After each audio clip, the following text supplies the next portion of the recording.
September 23, 1979. Rural Ohio, 30 miles outside Columbus. A place where time seemed to have stopped decades ago.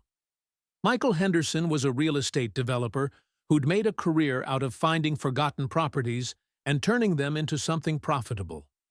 He'd surveyed dozens of abandoned farms, walked through countless deteriorating structures, seen more than his share of places that civilization had left behind, but nothing had prepared him for what he was about to find in the woods that morning.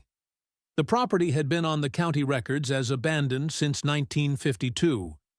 The original owners, an elderly farming couple named the Hendersons, no relation to Michael, had moved to live with family in Pennsylvania after becoming too old to work the land.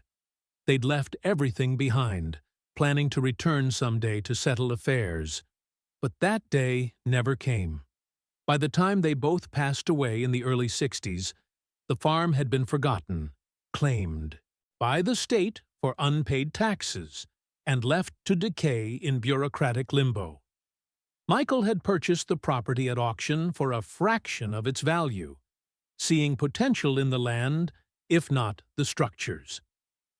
He spent the morning of September 23rd walking the property lines, making notes, planning what could be salvaged and what would need to be demolished. That's when he noticed it, almost invisible beneath decades of overgrowth. A barn. The structure was hidden deep in the woods, surrounded by tall oak and maple trees that had grown thick around it. Vines covered most of the exterior walls. The wooden planks were weathered to a dark gray, many of them warped or missing entirely. The roof sagged dangerously in the middle. It looked like it might collapse at any moment, and Michael's first instinct was to mark it for immediate demolition. But something made him approach, made him pull aside the heavy vegetation that had grown across the entrance. The barn doors hung loose on rusted hinges. Michael had to force them open, the wood scraping against packed earth and debris. Inside, the air was thick with dust and the smell of decay.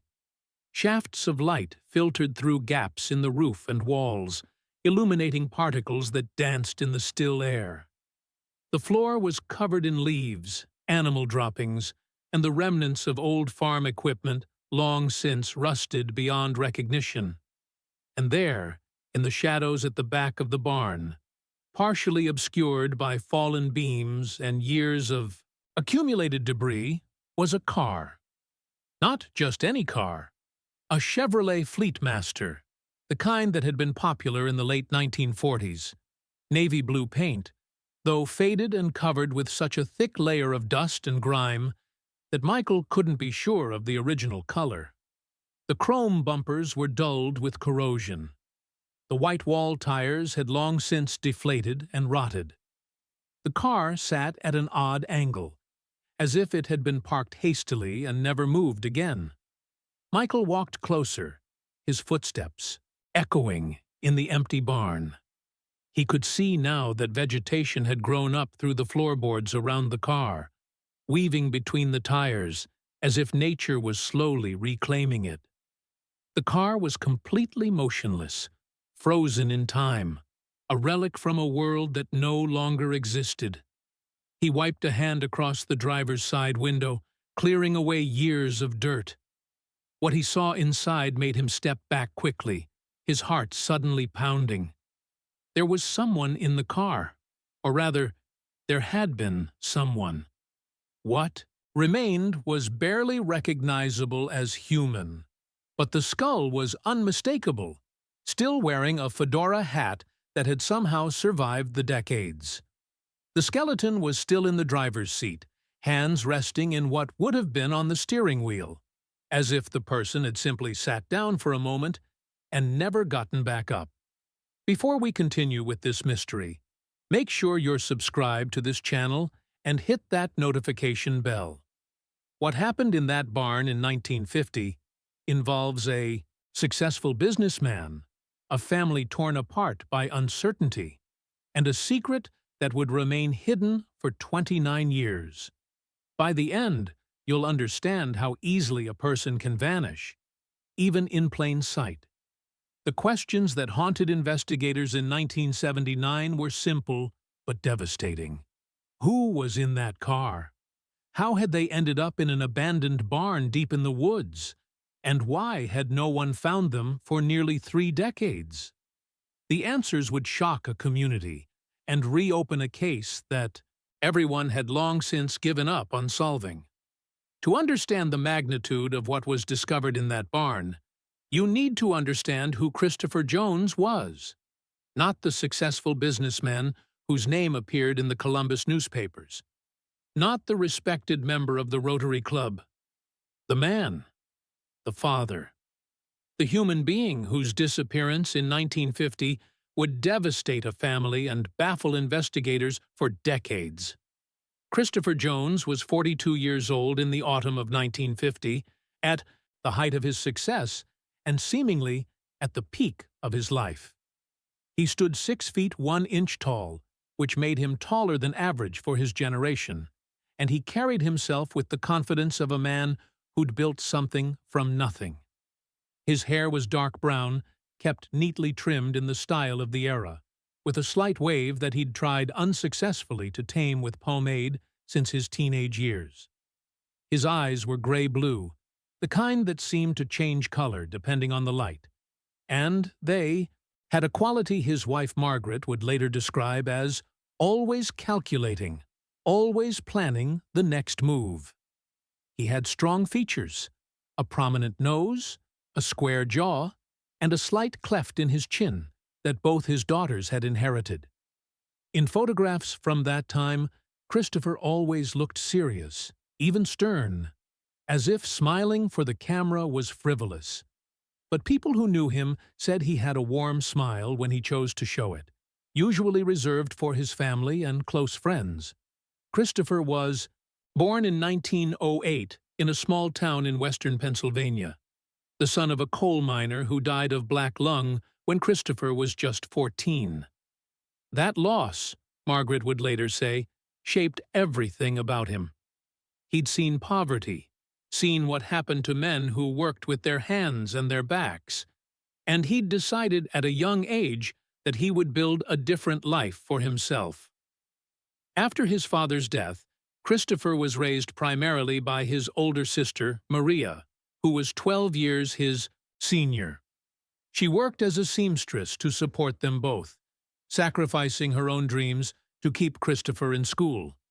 She died unexpectedly of pneumonia in 1935, when Christopher was already married to Margaret and establishing his business. Her death, though devastating, came after Christopher had already escaped the coal mining life. He put himself through business school at Ohio State University, working 3 jobs simultaneously, sleeping 4 hours a night, driven by a fear of ending up in the coal mines like his father. After graduation in 1930, right at the start of the Great Depression, Christopher did something remarkable. While everyone else was desperately looking for work, he started a business. Jones Manufacturing Company began in a rented garage, making small metal parts for industrial machinery. Christopher had noticed that while many factories were closing, the ones that remained open needed replacement parts they could no longer get from their usual suppliers. He filled that gap. By 1935, he had 12 employees. By 1940, he had 50. By 1950, Jones Manufacturing employed over 200 people and was one of the most successful small manufacturing companies in central Ohio. But Christopher wasn't just about business. He met Margaret Wilson in 1933 at a church social. She was a secretary at a law firm, 3 years younger than Christopher, with auburn hair and green eyes and a ivy sharp wit that matched his ambition. They married 6 months later, in a modest ceremony that Christopher insisted on paying for himself, despite Margaret's parents offering to help. "We start as we mean to continue," he told her, "standing on our own." Their first daughter, Elizabeth, was born in 1935. Their second daughter, Caroline, arrived in 1938. Christopher was, by all accounts, a devoted father, though his version of devotion was filtered through his own experience of loss and his determination to provide. He worked long hours at the factory, often 6 days a week, but he was always home for dinner. He attended his daughter's school events. He taught them to value education, hard work, and self-reliance. The family lived in a comfortable home in the German village neighborhood of Columbus, a 3-story brick house that Christopher had purchased in 1942. The neighborhood was good, the schools were excellent, and the house was large, enough to reflect Christopher's success without being ostentatious. Margaret kept a beautiful garden. The girls had their own rooms. There was a library where Christopher spent his evenings reviewing business reports and reading. And there was the car. The 1948 Chevrolet Fleetmaster, purchased new in late 1947, was Christopher's one indulgence. He wasn't a man who spent money on himself often, but he loved that car. Navy blue with chrome details and white wall. Tires. It was a beautiful vehicle, the kind that turned heads when it drove down the street. Christopher maintained it meticulously, washing it every Saturday morning, checking the oil and tire pressure weekly. The Fleetmaster wasn't just transportation. It was a symbol of everything he'd achieved, a reminder of how far he'd come from that coal mining town in Pennsylvania. Christopher's daily routine was predictable to the point of ritual. He woke at 5:30 every morning, shaved and dressed, in one of his 3 good suits, dark gray, navy, or charcoal. He had breakfast with Margaret, eggs and toast and coffee, while reading the Columbus Dispatch. He left the house at 7 a.m., driving the Fleetmaster to the factory, where he'd arrive by 7:30. He spent his mornings in his office, reviewing production reports, meeting with foremen, solving problems. Lunch was always at his desk, usually a sandwich Margaret packed for him. Afternoons were for client meetings, supplier, negotiations, quality control checks. He left the factory at 5:30 p.m., home by 6, dinner with the family at 6:30. It was a good life, a stable life. The kind of life Christopher had dreamed about when he was 14 years old and watching his father's coffin being lowered into the ground. He'd built security for his family. He'd created something that would last. His colleagues at the Rotary Club, where he was a member in good standing, described him as serious but fair. He didn't socialize much outside of business contexts, but when he did, he was pleasant, if somewhat reserved. He didn't drink to excess. He didn't gamble. He attended church with his family every Sunday, though Margaret suspected he did it more for appearances than faith. There were, however, aspects of Christopher that even those closest to him didn't fully understand. He could be distant sometimes, lost in thought, staring out windows as if looking for something that wasn't there. Margaret would find him late at night sitting in his library, not reading or working, just sitting in the dark. When she asked what was wrong, he'd say, "Nothing, just thinking." He had nightmares occasionally, though he never spoke about them. Margaret would wake to find him sitting on the edge of the bed, breathing heavily, his pajamas damp with sweat. "Just a bad dream," he'd say, and refuse to discuss it further. And there was something else, something that would only become clear years later when investigators reviewed every detail of his life. Christopher Jones was carrying a secret. Something he'd never told his wife, never told his daughters, never told anyone in Columbus. A secret from his past that he'd buried so deeply he thought it would never surface. But secrets have a way of demanding to be told. And on October 14, 1950, Christopher's secret would finally catch up with him, leading him to drive his beloved Fleetmaster to an abandoned farm in the middle of nowhere, park it in a hidden barn, and never come home again. His wife and daughters thought they knew him. They thought they understood who Christopher Jones was, what drove him, what mattered to him. But as they would learn in the horrible days and weeks after his disappearance, you can live with someone for years, share a home and a life and a bed, and still not know the most fundamental truths about them. Christopher Jones was a successful businessman. He was a devoted father. He was a self-made man who'd pulled himself out of poverty through sheer determination and hard work. But he was also something else, something he'd kept hidden for decades.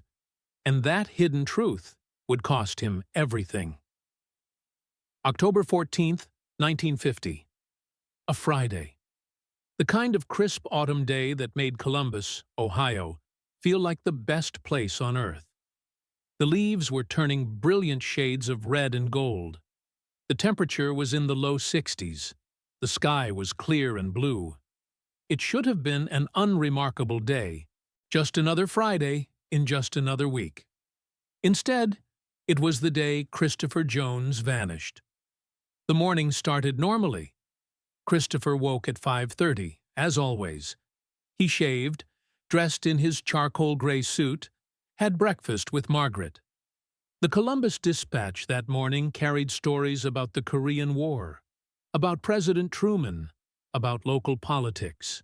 Christopher read it silently while drinking his coffee. Margaret would later tell investigators that he seemed preoccupied but not distressed. He was quiet, she said, but Christopher was often quiet in the mornings. I didn't think anything of it. He left the house at 7 a.m., precisely on schedule. The Fleetmaster's engine started smoothly, as it always did. Christopher maintained that car so well it never gave him problems. Neighbors saw him drive past, heading toward downtown Columbus. He waved to Thomas Miller, who lived 3 houses down and was retrieving his morning paper. Everything appeared normal. Christopher arrived at Jones Manufacturing at 7:30, again perfectly on schedule. His secretary, Dorothy Harrison, a efficient woman in her 50s who'd worked for Christopher since 1938, greeted him as she did every morning.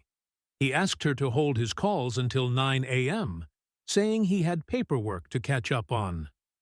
Dorothy thought nothing of it. Christopher often spent his early mornings working through administrative tasks without interruption. At 9:15 a.m., Christopher emerged from his office and told Dorothy he had a business meeting in Akron that afternoon.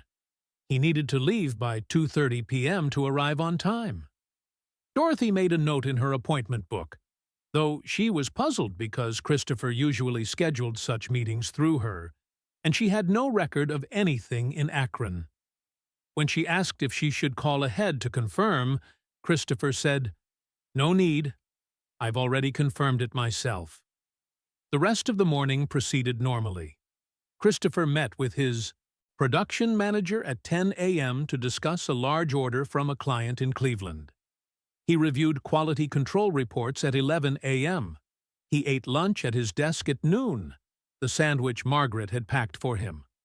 At 1 p.m., he met with his accountant to go over quarterly tax projections. The accountant would later tell investigators that Christopher seemed completely normal during that meeting, focused and engaged, asking relevant questions about depreciation schedules and tax strategies. At 2 p.m., Christopher told Dorothy he was leaving for his Akron meeting. He put on his overcoat, a dark wool coat that Margaret had given him for his birthday the previous year. He put on his fedora, adjusted it to the angle he preferred, slightly tilted to the right. He picked up his briefcase, which Dorothy noted seemed lighter than usual, as if he hadn't packed much for the meeting. "When should I expect you back?" Dorothy asked. "Monday morning, as usual," Christopher replied. This wasn't unusual. When Christopher had out-of-town meetings on Friday afternoons, he typically spent the weekend at home rather than returning to the office. "Have a safe trip, Mr. Jones," Dorothy said. "Thank you, Dorothy," Christopher replied. Those were the last words anyone at Jones Manufacturing would hear him speak. Christopher walked out to the parking lot where the Fleetmaster was parked. Several employees saw him get into the car, saw him drive away. It was approximately 3 p.m. The weather was still, beautiful. The afternoon sun warm, but not hot. Perfect driving conditions. At 3:45 p.m., Christopher stopped at a Standard Oil gas station on the north side of Columbus, near where Route 23 began its stretch into rural Ohio. The attendant, a young man named Robert Williams, would later give a detailed statement to police. Christopher filled the tank, which took 11 gallons. He paid cash, exact change. Robert noticed that Christopher seemed calm but distracted, as if his mind was elsewhere. "Heading north?" Robert asked, making conversation as he washed the Fleetmaster's windshield. "Yes," Christopher replied simply. "Long trip?" "Long enough," Christopher said. He tipped Robert a quarter, got back in the car, and pulled out of the station heading north on Route 23. That was the last confirmed sighting of Christopher Jones while he was alive. Route 23, north out of Columbus in 1950, was a two-lane road that cut through increasingly rural territory. Small farming, towns, patches of forest, the occasional gas station or general store. It was the kind of road where you could drive for miles without seeing another car, where the landscape was dotted with abandoned farms left empty during the Depression or when families moved to cities for factory work. Christopher should have arrived in Akron by 5:30 p.m. The drive was approximately 120 miles and typically took about 2.5 hours on 1950 roads. Akron was northeast of Columbus, and Route 23 north would take you in generally the right direction, though you'd need to turn east eventually to reach the city. But Christopher Jones never arrived in Akron. More importantly, as police would later discover, there was no business meeting scheduled in Akron. No one was expecting him. Christopher had lied to his secretary about where he was going and why. Margaret Jones began to worry around 7 p.m. Christopher was always home by 6 on Fridays, unless he'd specifically told her he'd be late. By 7:30, she called the factory. No answer. The office closed at 5 p.m. By 8 p.m., she called Dorothy Harrison at home. Dorothy told her about the supposed meeting in Akron, but didn't have any details about which company or which address. By 9 p.m., Margaret was seriously concerned. Christopher was never late without calling. They had a routine, a structure to their lives, and he always adhered to it. By 10 p.m., she called some of Christopher's business, associates in Akron, the ones whose numbers she had. None of them had meetings scheduled with Christopher. None of them had even spoken to him recently. At 11:45 p.m., 15 minutes before midnight, Margaret Jones called the Columbus Police Department to report her husband missing. The Columbus police initially treated Christopher's disappearance as a probable accident. A businessman driving to an out-of-town meeting goes off the road, perhaps swerves to avoid a deer, perhaps has a tire blowout. The car goes into a ditch or a ravine, out of sight from the road. It happened more often than people realized. But as the investigation progressed, the simple accident theory became harder to maintain. The police organized search parties along Route 23, looking for any sign of the Fleetmaster or skid marks indicating an accident. They contacted every police department, every hospital, every morgue within a 200-mile radius. Nothing. The navy blue Fleetmaster with Ohio, license plate CF-3451, had simply vanished. On October 16th, 2 days after Christopher's disappearance, investigators made the discovery that changed everything. The supposed business meeting in Akron had never existed. They contacted every manufacturing company, every potential client, every business associate Christopher might have met with. None of them had scheduled a meeting with him. Christopher Jones had deliberately lied about where he was going. This shifted the investigation dramatically. If Christopher had lied about his destination, then his disappearance might not be an accident. It might be voluntary, or it might be something worse. Detectives conducted a thorough investigation of Christopher's life, looking for any indication of why he might have disappeared. They examined his financial records with his permission from Margaret and the company's board of directors. Jones Manufacturing was profitable and stable. Christopher's personal accounts showed no unusual withdrawals, no large transfers, nothing suspicious. He had approximately $8,000 in savings, which was substantial for 1950, but all of it was still in the bank. They interviewed his business associates. Everyone said the same thing. Christopher was reliable, honest, dedicated to his work. No one could imagine him voluntarily abandoning his company or his family.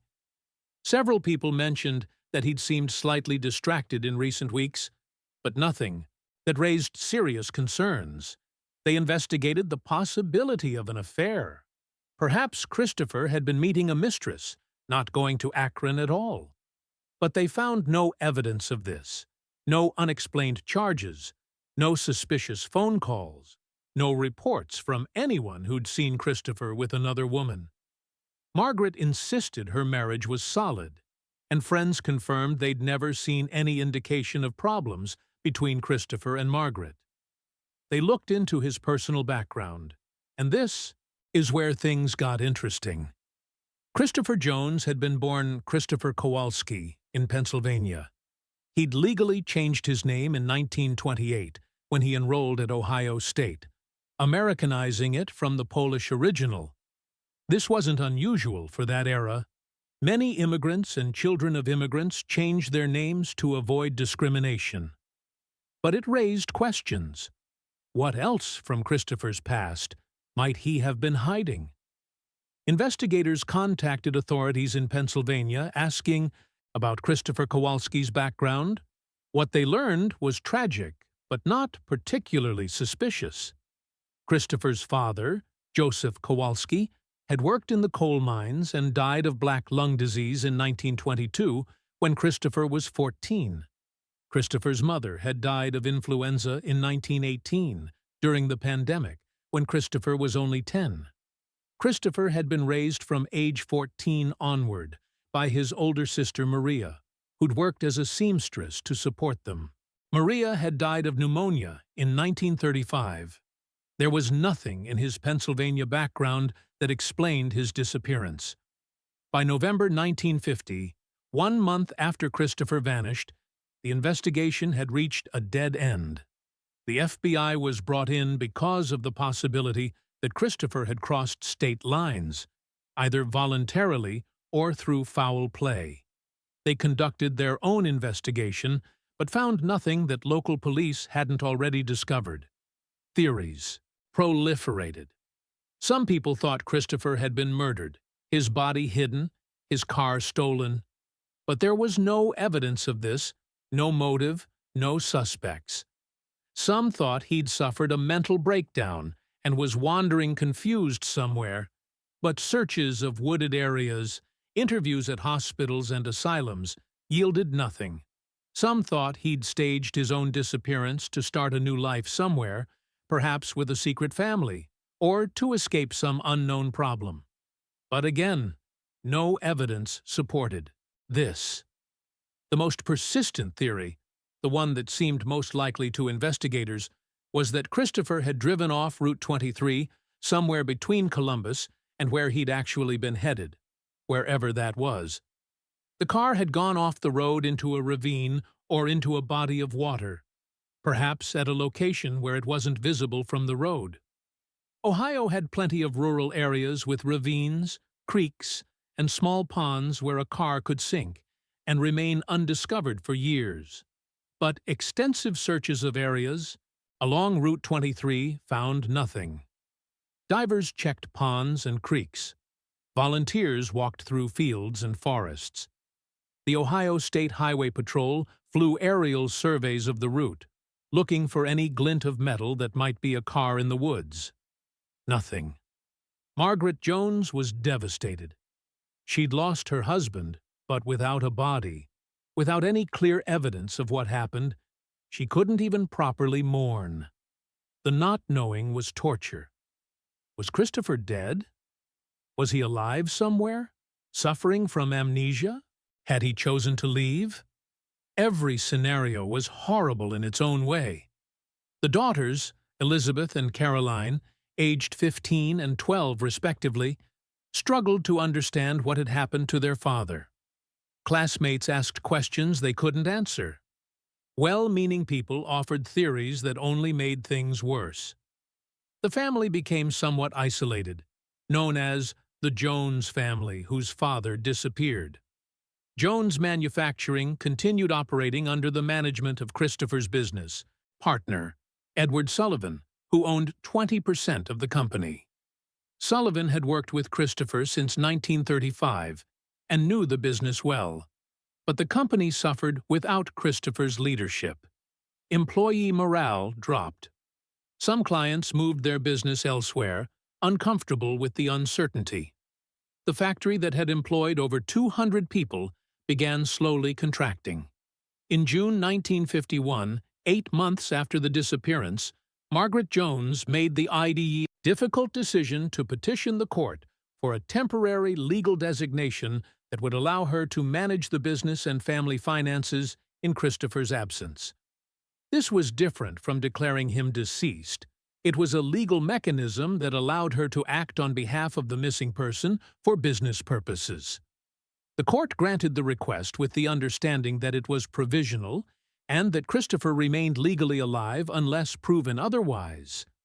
The investigation remained technically open, but by early 1951, active searching had stopped. Police continued to follow up on tips when they came in, and over the years there were several false leads. Someone would report seeing a man who looked like Christopher in Cincinnati, or Detroit, or Chicago. Each time investigators would follow up, and each time it would turn out to be someone else.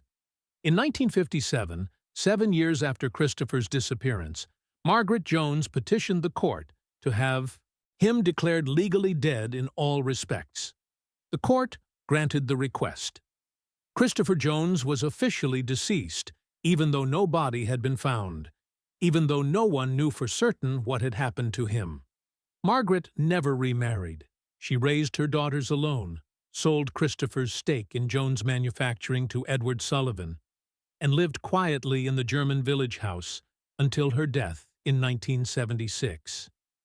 She never stopped wondering what had happened to her husband, never stopped hoping that someday she'd have an answer. Elizabeth and Caroline grew up, married, had families of their own. They rarely spoke about their father, finding it too painful to discuss the man who'd simply vanished one autumn afternoon.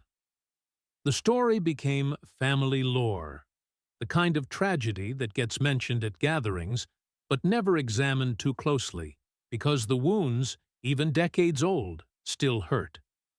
And the Fleetmaster sat in its hidden barn, surrounded by forest, slowly being reclaimed by nature, holding its secrets for 29 years.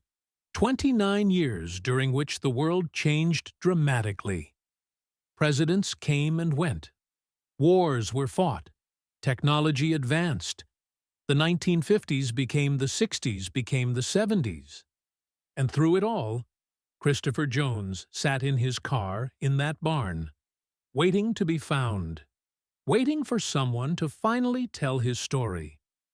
The decades between 1950 and 1979 were marked by occasional renewed interest in the Christopher Jones case, usually sparked by slow news days or anniversary stories in the Columbus newspapers. Local businessman still missing. After X years would be the headline, followed by a rehash of the basic facts.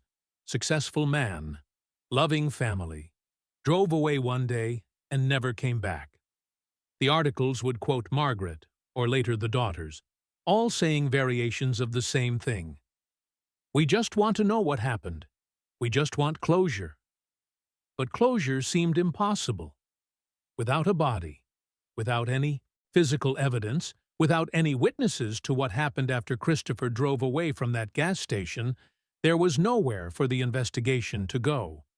The case file sat in archives, gathering dust alongside hundreds of other unsolved disappearances.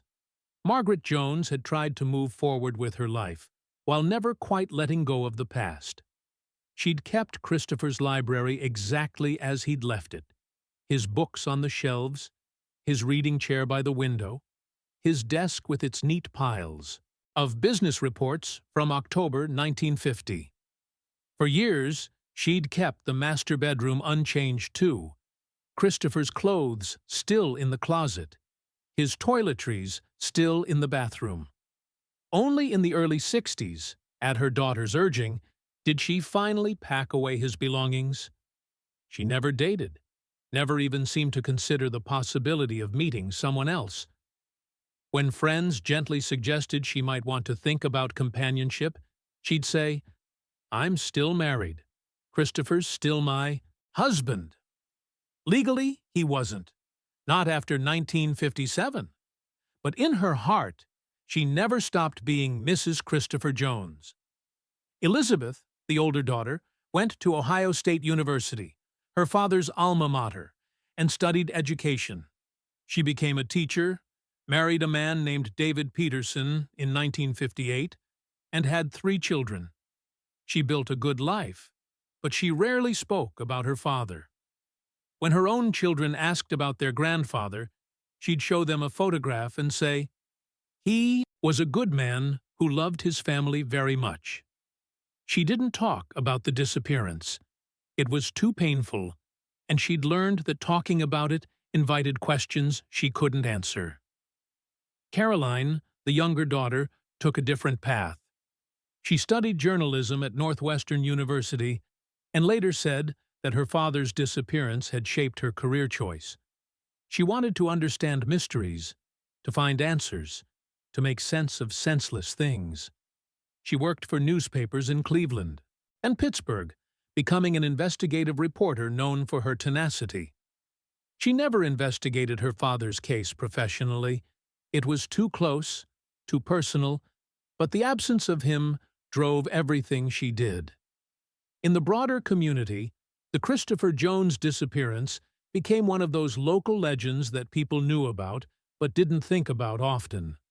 Older residents would remember it, would tell the story to newcomers. That German village house used to belong to the Jones family. The husband disappeared in the 50s. Just drove away one day and never came back. They never found out what happened to him. Theories had evolved over the years. In the 50s, people assumed it was an accident or possibly foul play. In the 60s, influenced by changing social norms, some suggested Christopher had been secretly gay and had run away to escape a life he couldn't live authentically. In the 70s, influenced by countercultural ideas, some wondered if Christopher had voluntarily dropped out of society, started a new life in some hippie commune somewhere. None of these theories had any evidence supporting them. They were just ways people tried to make sense of something that didn't make sense. A man who seemed to have everything, a man with no apparent problems, doesn't just vanish. There had to be a reason. The human mind demands narratives, demands explanations.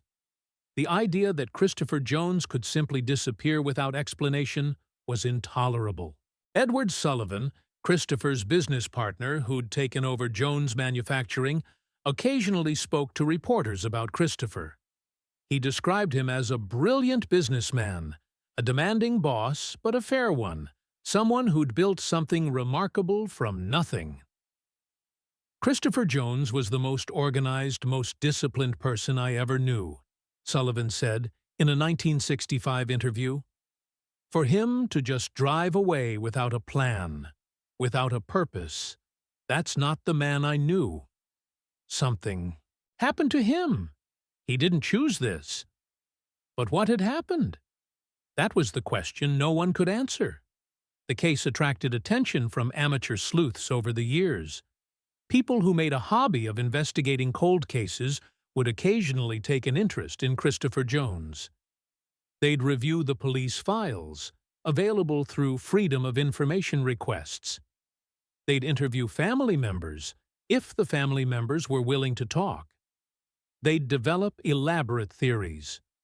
One persistent theory, popular among these amateur investigators, was that Christopher had been involved in some kind of illegal activity, perhaps organized crime, and had been murdered by associates who then hid his body and car.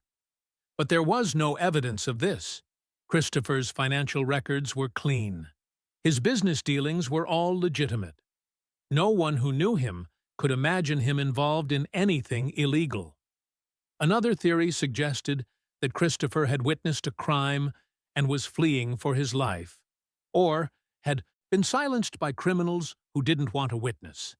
Again, no evidence. No crimes reported in Columbus in October 1950 that Christopher might have witnessed. No indication that he'd been threatened or was afraid of anyone. A more mundane theory suggested that Christopher had simply been in a car accident in a location that searchers missed. Perhaps he'd driven off Route 23 onto a side road, gone off that road into a ravine or creek, and his car had been covered by debris or sunk into mud. This theory was plausible, but after 29 years, if it were true, someone would have eventually found the car. Farmers would have stumbled across it. Hunters would have seen it. Development would have revealed it. By the mid-70s, the Christopher Jones case was essentially forgotten, except by his family and a few dedicated cold case enthusiasts. New mysteries had taken its place in the public consciousness. The world had moved on. Margaret Jones died in July 1976 at age 65 from cancer. She'd been sick for over a year, but had hidden it from most people, not wanting sympathy. On her deathbed, she told Caroline, "I'll see your father soon. I'll finally get to ask him what happened." Caroline held her mother's hand and said nothing, because what was there to say? After Margaret's death, Elizabeth and Caroline sold their childhood home in German Village. Neither of them wanted to live there, and keeping it was too expensive. The house was purchased by a young couple who knew nothing of its history, who saw only a beautiful old home in a desirable neighborhood. The sisters divided their parents' possessions. Most of Christopher's things had been donated or thrown away years earlier, but a few items remained. His college diploma, some photographs, his wedding ring that Margaret had kept in her jewelry box, a few business papers. Caroline took most of these, along with the police file on her father's disappearance that Margaret had kept all these years. In September 1979, Caroline was 41 years old, working as a senior editor at a newspaper in Cleveland, divorced with no children. Elizabeth was 44, still teaching, still married, living quietly in suburban Cincinnati. Neither sister thought much about their father anymore, or at least tried not to.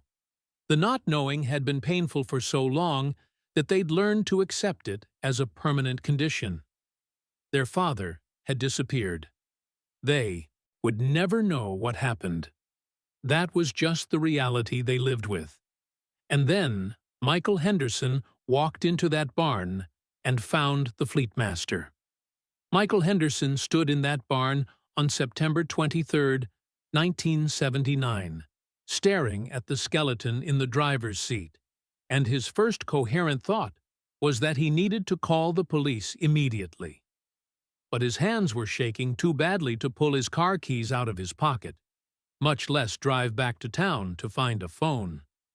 He forced himself to look away from the skeleton to assess the scene more carefully. The barn was ancient, probably built in the 1920s or 30s based on its construction style. The wooden planks were weathered almost black in places, gray where rain had gotten in over the years. Vines had grown through gaps in the walls, reaching inside like grasping fingers. The roof had holes large enough to see sky through, though most of the structure was surprisingly intact. The car itself was positioned at the back of the barn, partially hidden by old farm equipment, fallen roof beams, and decades of accumulated leaves and debris. It was a Chevrolet Fleetmaster, probably from the late 1940s based on the styling. The navy blue paint was badly faded, covered in dust and grime so thick it obscured the chrome details. The tires were flat, rotted through. Rust showed around the wheel wells and along the bottom edge of the doors. But most remarkably, the car was intact. Not stripped, not vandalized, just sitting there as if someone had parked it 20 or 30 years ago and walked away. Except, of course, someone hadn't walked away. They'd stayed in the driver's seat until they became what Michael was looking at now. Bones and a hat. Michael finally got his hands steady enough to walk back out of the barn. He got in his truck and drove the 3 miles back to the nearest town, a place called Millfield, population 412. The volunteer fire department building had a payphone outside. Michael called the county sheriff's office. By 2 p.m. that afternoon, the barn was swarming with police. Sheriff Robert Coleman arrived first, followed by deputies, then the county coroner, then forensic technicians from Columbus. This was the biggest thing that had happened in rural Madison County in decades. The coroner, Dr. Edward Walsh, made the initial assessment. The remains were human, male based on skeletal structure, probably deceased for at least 20 years based on the state of decomposition and the condition of the clothing. Cause of death wasn't immediately obvious from the remains alone. They'd need to bring in forensic specialists and compare dental records to confirm identity. The car was processed carefully. The license plate was still attached, CF-3451. A deputy ran it through the system. It came back registered to a Christopher Jones. Address in Columbus. Reported missing in October 1950 when Jones disappeared. "Wait," Sheriff Coleman said. "Jones? Christopher Jones? That case is almost 30 years old." The case file was retrieved from state archives. Christopher's dental records, obtained from his dentist in Columbus, were compared to the teeth in the skull. The match was definitive. Deputies compared the photographs of Christopher Jones from 1950 to the skeletal remains and the clothes still on the skeleton. The clothes had deteriorated, but the fedora was unmistakable. The same style Christopher had been wearing the day he disappeared. The suit, what remained of it, matched the description of what he'd been wearing. Dark wool, probably charcoal gray, though the color was now indeterminate. Inside the car, investigators found more evidence. Christopher's briefcase was on the passenger seat, leather now stiff and moldy but still intact. Inside were business papers from Jones Manufacturing, financial reports dated October 1950. There was a wallet, the EBT, leather cracked and dried, containing Christopher's driver's license, some cash that had deteriorated into fragments, and a photograph of Margaret and the girls. Most significantly, there was a letter. It had been placed inside a metal document box, the kind used to protect important papers from fire, which Christopher had apparently brought with him. The metal box, though rusted on the exterior, had kept the interior relatively dry and protected from the worst of the elements. Inside the box, sealed in an envelope and wrapped in oilcloth for additional protection, was the letter addressed to Margaret. The paper had yellowed and become brittle with age, but thanks to Christopher's careful preservation efforts, it remained legible. The forensic team carefully removed the box from the car, photographed everything in place, then transported it to a climate-controlled facility where the letter could be opened and preserved. The letter would later be shared with the Jones family, and Caroline, with permission from the authorities, would eventually share excerpts with the press. It explained everything. It explained why Christopher had lied about going to Akron. It explained why he'd driven to this abandoned farm. It explained why he'd parked in this hidden barn. And most heartbreakingly, it explained why he'd died there. While the forensic work continued, deputies investigated the barn and the surrounding property. The farm had belonged to a family named the Hendersons, Wilhelm and Greta Henderson, German immigrants who'd purchased the land in 1921. They'd farmed it successfully until the early 50s, when age and declining health forced them to move to Pennsylvania to live with their son. They'd died years ago. Their son had died in 1973. The property had passed through various hands, been seized for unpaid taxes, sat in bureaucratic limbo, and finally been auctioned to Michael Henderson. But here was the interesting part. In the 1950, when the Hendersons still lived there, the farm had not been abandoned. It had been an active, working farm. Which raised the question, how had Christopher Jones driven onto this property, parked his car in a barn, and not been noticed by the owners? The answer, investigators eventually determined, came down to timing, geography, and the specific circumstances of the Henderson farm in 1950. The barn where the Fleetmaster was found was at the far northeast corner of the property, over a mile from the main farmhouse, hidden in thick woods even in 1950. It had been built decades earlier as equipment storage for a section of the farm that had been actively cultivated in the 1920s, but had been allowed to return to forest by the 1940s when the Hendersons, aging and with no children to help with the work, had scaled back their farming operations. Wilhelm Henderson, who was 78 in 1950, and his wife Greta, who was 76, had not walked that far into their property in years. Wilhelm's arthritis was severe, and Greta's eyesight was failing. They worked only the fields closest to the house, perhaps 20 acres of the original 160-acre property. The far northeast section, where the old barn stood, was essentially abandoned forest that happened to still be within their property lines. Christopher could have driven onto the property from the north side, where an old logging road connected, to Route 23. That road was overgrown even in 1950, barely passable, but the Fleetmaster could have managed it. He would have driven into the woods, found the barn, pulled inside, and closed the doors behind him. From the main farmhouse, over a mile away through thick forest, there would have been no way to see or hear him. But why? Why would Christopher Jones drive to an abandoned barn in the middle of nowhere and park there? The answer was in the letter. The letter Christopher Jones wrote to his wife, found in his Fleetmaster 29 years after his death, was 3 pages long, handwritten in his precise script. The full text has never been publicly released out of respect for the family's privacy, but Caroline Jones Peterson authorized the release of significant excerpts, believing that the public deserved to understand what had happened to her father. The letter began, "My dearest Margaret, by the time you read this, if you ever do, I will be gone. I'm sorry I couldn't explain in person. I'm sorry for what this will do to you and the girls. Please know that I love you all more than I have words to express."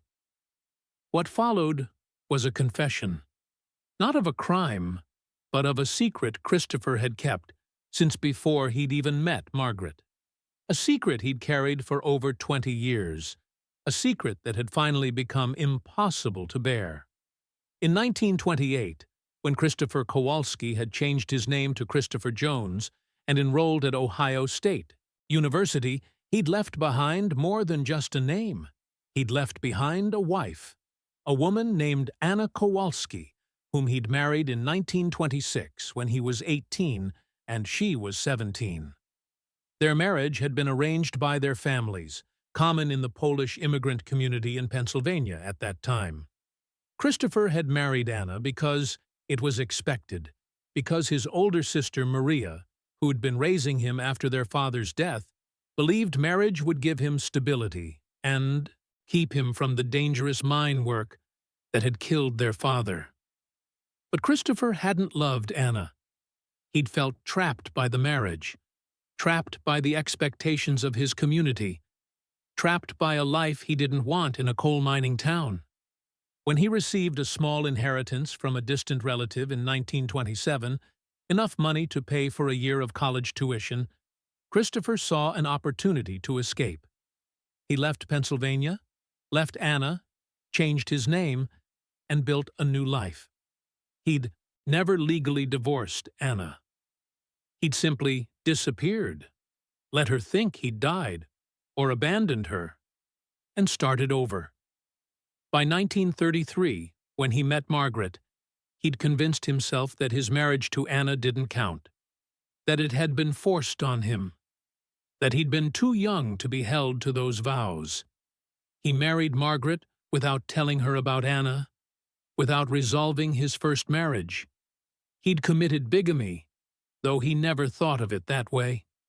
He thought of it as leaving a mistake behind and finding his real life.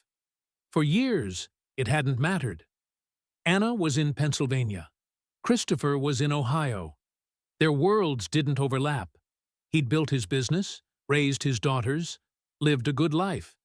He'd almost forgotten about Anna, almost convinced himself that part of his life had never really happened. But in September 1950, a letter arrived at Jones Manufacturing. It was from a lawyer in Pennsylvania. Anna Kowalski, now Anna Brozowski, having remarried after. Christopher's abandonment was discovered by a private investigator working for Anna's new husband's family. The lawyer informed Christopher that Anna was preparing to sue him for bigamy and for financial support for the years he'd been gone. Christopher's carefully constructed life was about to collapse. If Anna sued him, his bigamy would become public. Margaret would learn he'd been married before. The scandal would destroy his reputation in Columbus. Jones Manufacturing's reputation would be damaged. His daughters would be humiliated. Everything he'd built would crumble. Christopher spent October 1950 trying to figure out what to do. He contacted a lawyer in Pennsylvania, trying to negotiate with Anna, trying to buy her silence. Anna wanted $50,000, an enormous sum in 1950. Money Christopher didn't have liquid, even if he'd been willing to pay. The lawyer said Anna was serious about pursuing criminal charges if Christopher didn't pay.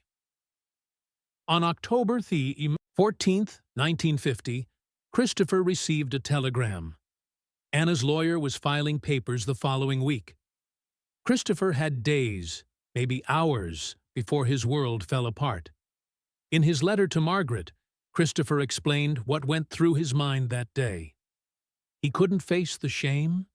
He couldn't bear to see Margaret's face when she learned the truth, to see his daughters look at him with disgust. He couldn't watch everything he'd built collapse. He was a coward, he wrote. But he couldn't do it. So he made a plan. He told Dorothy he was going to Akron, knowing she couldn't verify it, and knowing it would send investigators looking in the wrong direction. He filled up his gas tank. He drove north on Route 23. Years earlier, in 1946, Christopher had briefly considered purchasing rural property for possible business expansion, and had surveyed several abandoned farms in the area, including the Henderson property. He remembered the old barn, hidden deep in the woods, far from any main roads. He remembered thinking at the time how isolated it was, how forgotten. Now, that isolation served his dark purpose. He drove down that overgrown logging road that connected to the Henderson property from the north, found the isolated barn deep in the woods, pulled the Fleetmaster inside, and closed the doors behind him. He wrote the letter to Margaret, trying to explain, trying to apologize, knowing nothing he said could possibly be enough. And then he did something that the IBE forensic pathologist would later confirm from examining the remains and the car's interior. He took sleeping pills that he'd been prescribed for insomnia and washed them down with a bottle of whiskey he'd brought for that purpose. Christopher Jones committed suicide in his car, in that barn, choosing death over facing the consequences of his long-ago decisions. He thought, apparently, that if his body was never found, Margaret and the girls could tell themselves he'd died in an accident, could preserve their memories of him as a good man. He didn't realize that the not knowing would be worse than knowing. He didn't realize that his family would spend decades wondering, hoping, suffering in uncertainty. The forensic pathologist's report, released in November 1979, confirmed what the letter suggested. Analysis of the skeletal remains showed no signs of trauma, no broken bones, no indication of violence. Traces of barbiturates were found in bone marrow, consistent with overdose. The manner of death was officially ruled suicide. The cause of Christopher Jones's disappearance that had puzzled investigators for 29 years turned out to be tragically simple. He'd chosen to die rather than face his past. The revelation devastated what remained of the Jones family. Caroline and Elizabeth, now middle-aged women with families of their own, had to process not only that their father was dead, which they'd suspected for years, but that he'd killed himself, and that he'd been living a lie their entire lives. The father they'd idealized, the successful businessman, the devoted husband, had been a bigamist and a coward. Caroline, the journalist, processed it by writing. She published a long article about her father's case, about the discovery, about what had been learned. She was brutally honest about her conflicted feelings. Grief that he was dead, anger that he'd abandoned them, pity for the desperate situation he'd created for himself, rage that he'd chosen suicide over trusting his family with the truth. Elizabeth, always more private, retreated from public attention. She gave one interview to a local Columbus newspaper in which she said simply, "I loved my father. I'm angry at him. I'm sad for him. I wish he'd trusted us enough to tell us the truth. I wish he'd believed we would stand by him. But he didn't. And he's gone. And all we can do now is try to forgive him and move forward." The discovery raised legal and ethical questions. What about Anna, Christopher's first wife? Records showed she had indeed remarried in 1952 to a man named Joseph Brozowski and had lived in Pennsylvania until her death in 1968. She'd never pursued the bigamy charges against Christopher after he disappeared. Presumably, she'd assumed he was dead and decided it wasn't worth the effort. What about Margaret? Had her marriage to Christopher been legal? Technically, no. Christopher had still been married to Anna when he married Margaret. But courts, recognizing the complexity of the situation and the fact that Margaret had acted in good faith, ruled that her marriage would be considered legal for all practical purposes. Her widow's benefits, her inheritance, everything she'd received as Christopher's wife, remained valid. The Hendersons, the family who'd owned the farm where Christopher died, were all deceased by 1979. Their descendants, contacted by reporters, said they had no knowledge of anything unusual on the property in 1950 and were shocked to learn that a man had been dying in one of their barns while they'd been going about their daily lives a mile away. Christopher Jones was buried in November 1979, next to Margaret in the cemetery where she'd been interred 3 years earlier. The funeral was small, attended only by close family. There was no obituary in the newspaper. The man who'd once been a prominent businessman in Columbus died for the second time, quietly and with little notice. The Fleetmaster was eventually restored by a car collector who'd heard the story and purchased it from the state auction of Christopher's estate. The collector said he was preserving it not because of its connection to the tragedy, but because it was a beautiful example of late 1940s American automotive design. The car, once navy blue and gleaming, now restored to its original appearance, sits in a private collection. A small plaque on the EV dashboard tells the story of Christopher Jones, businessman, bigamist, suicide, who died in the car in 1950 and wasn't found for 29 years. So, what really happened to Christopher Jones? We know the facts now. A young man, trapped by circumstances and cultural expectations, made a decision to leave behind a marriage he didn't want. He built a new life, found real love, had a family, achieved success. But the past caught up with him, as the past always does. Faced with exposure and shame, he chose to end his life rather than face the consequences. Was he a bad man? That's a question each person must answer for themselves. He abandoned Anna, which was cruel.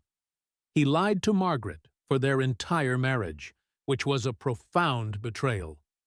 He left his daughters fatherless, which was devastating. But he also built a business that employed hundreds of people. He loved his family, even if his love was complicated by deception. He worked hard, provided well, and by most measures, lived a good life until the lie at the foundation of that life became impossible to maintain. The tragedy of Christopher Jones is that he didn't trust the people who loved him to understand, to forgive, to help him through the crisis. He thought the shame would be unbearable, the judgment would be devastating. So he chose to die rather than find out if he was right. We'll never know what would have happened if he'd told Margaret the truth. Maybe she would have been angry, but eventually forgiven. Him? Maybe they could have worked together to resolve the legal issues with Anna. Maybe his family would have stood by him through the scandal. Or maybe Christopher was right, and the revelation would have destroyed everything. Maybe Margaret would have left him. Maybe the business would have collapsed. Maybe his daughters would have turned away from him. We'll never know, because Christopher didn't give them the chance to choose. What we do know is that secrets have power. The secret Christopher kept for over 20 years shaped every decision he made, colored every relationship he had, and ultimately killed him as surely as the pills and alcohol. The burden of hiding who he really was, of maintaining the lie of Christopher Jones, while knowing he was really Christopher Kowalski, married to a woman in Pennsylvania, while living with a woman in Ohio, that burden eventually became too heavy to carry. Christopher Jones died on October 14, 1950, in a barn in rural Ohio, alone and afraid. He stayed there, undiscovered, for 29 years. His family wondered, searched, grieved without closure. The answer to what happened to him was sitting in a barn less than 30 miles from his home, hidden by forest and time, waiting to be found. The Fleetmaster sat in that barn through the 1950s, 60s, and 70s. It sat through Kennedy's assassination, through the moon landing, through Vietnam and Watergate. The world changed dramatically, but Christopher Jones remained frozen in October 1950, unchanged, his secret finally safe, because he was gone.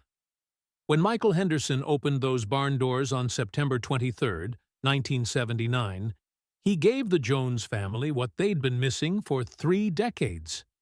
An answer, not a happy answer. Not an answer that resolved everything or made the pain go away, but an answer. Sometimes, in the end, knowing is all we can hope for. Christopher Jones's family finally knew what happened to him. They finally had closure, even if that closure came with new pain and new questions. He was gone. He'd chosen to be gone. And now, finally, they could lay him to rest. Rest in peace, Christopher Jones. May you have found in death the peace that eluded you in life.